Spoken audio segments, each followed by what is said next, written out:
Bien-aimés du Seigneur, que la grâce et la paix de notre Seigneur et Sauveur Jésus-Christ te soient multipliées en cette saison de façon particulière. Mon exhortation de ce jour se trouve dans Juge chapitre 16, versets 16 à 17. La Bible dit ceci: tous les jours, elle le harcelait par ses paroles et le poussait à bout par ses instances.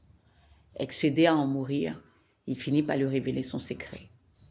Jamais encore, le dit-il, mes cheveux et ma barbe n'ont été coupés, car j'ai été consacré à Dieu dès le sein maternel. Si l'on me rasait la tête, ma force m'abandonnerait et je deviendrais comme n'importe quel autre homme. Parole du Seigneur. Amen. Bien-aimé, toutes les fois que les compagnes de Samson lui ont demandé son secret, la trahison en a suivi. Cela s'est passé avec son épouse, une femme qui venait du pays des Philistins.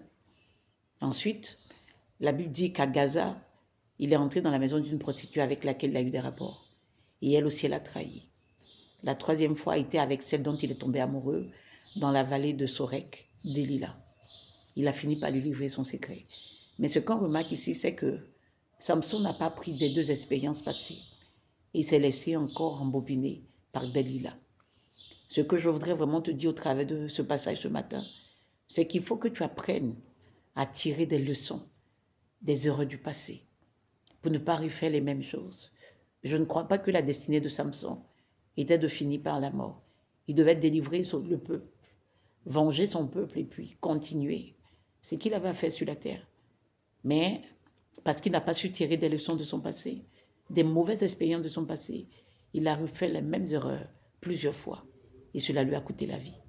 Que Dieu t'aide à tirer des leçons de tes expériences du passé et à prendre garde à toi. Je prie que Dieu te garde ce matin, qu'il te bénisse.